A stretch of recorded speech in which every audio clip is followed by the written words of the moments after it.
Okay, so let's continue to look at Coriolanus and his extremely intense mother. Um, all right, so let's take a look in here. Um, so Volumina says, right, she was the one that sent him off. She says, "To a cruel war I sent him. From whence he returned, his brows bound with oak." That means he got awards. He was honored. The brows, that was how the ancient Romans and Greeks used to kind of honor people, is you get like a crown of different kinds of plants to sort of say your ranking. It's a very similar to kind of like the gold medal in the Olympic ceremony. So he won honor, but he got it because his mom pushed him to go. I imagine Coriolanus as a kid. I mean, she sent him to war really at an age when mothers like to be close to their sons. She sent him off, and of course, the irony is that no mother is closer to her son than Volumina is to Coriolanus. There, she's basically designed another version of herself. She's so close to him, she feels like she is him. And so Volumina says here, right?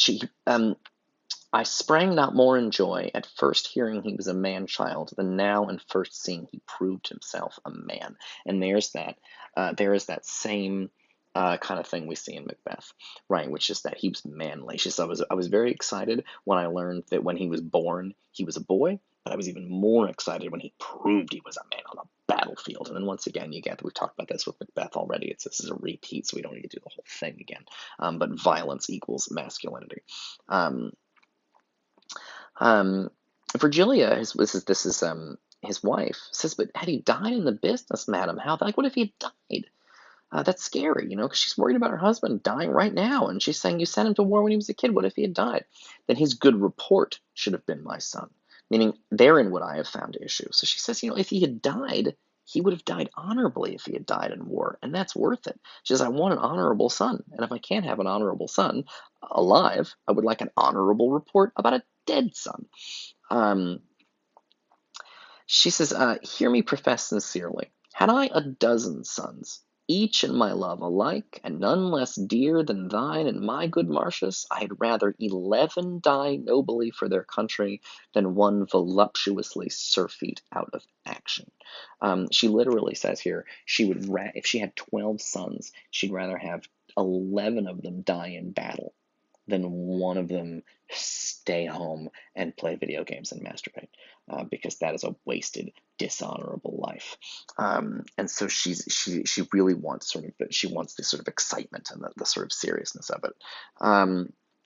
At which point, her friend so this guy shows up, and Valeria comes to visit. That's the third person in that final scene with the other two women. And Virgilia wants to leave, and she says, "Indeed, you shall not."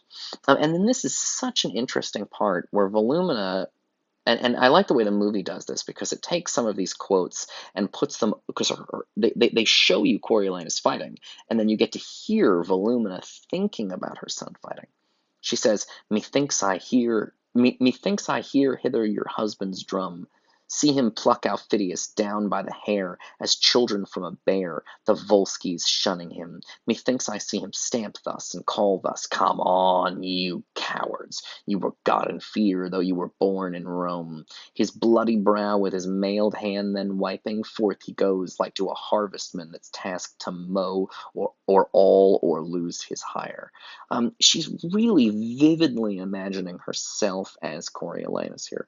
Um, she's literally saying what she imagines he would say to the other soldiers, that he would call the other soldiers cowards, um, and that he would wipe the blood off his head, and that she compares him here to like a farmer, and she says, just as the farmer sort of mows the grass, so Coriolanus is a guy who is going to cut down soldiers just like the farmer mows the grass. Now I'm going to stop here for a second, and talk about something, a bigger, more complicated metaphor thing that I think is worth knowing about. If you guys are probably familiar with the image of death, the idea of death. With the guy in the cloak, and he has a scythe. If you Google search an image of death, he's got like a cloak and you can't see his face, or maybe he has a skeleton face and skeleton hands. And he's often holding a weapon that's like a pole that has like a big curved blade like this on the top of the pole. Um, a lot of times in stupid movies, death will use that to kill you, like it's a weapon. But here's the thing about it: it's not a weapon. It's that's not how it works. It is a farmer's tool. It's used to cut grass. It's a terrible weapon, by the way, because it's a long pole with a big blade curved like this, but the sharp part is on the inside. So in order to use it as a weapon, I would have to like get it on the other side of you and pull forward. At which point I'm cutting your back of your neck while pulling you toward me. If you have a sword in your hand, it's a terrible. It's not a weapon. It's for cutting grass. What you do with it is you swing it in front of you like this, and it works as an old-fashioned lawnmower, cutting down all of the grass. Um, why am I telling you this? I'm telling. I don't. By the way, I hope I didn't tell you this already when I saw you in class, because I feel like I might be repeating myself here, but you'll forgive me. So it's cutting down the grass, because it's a metaphor for a farmer. The idea is that death is like a farmer. That just as it's a metaphor, just as the farmer has to cut the grass when it's time, death comes and cuts your soul when it's time. And just like the farmer will take hundreds of, grains of, pieces of wheat off of the land, the death will take hundreds of soldiers in a battle or something. And it's just, people really lost track of this, but there's a metaphor there, which is death is like a farmer. Um, because he harvests when it's time to harvest. Um, Coriolanus' mother, when she compares him, she says he's like at the bottom of page 4. He's like to a harvestman tasked to mow or lose his hire, right? He's like someone who's been told to cut the grass, except his job isn't cutting grass; it's cutting down people.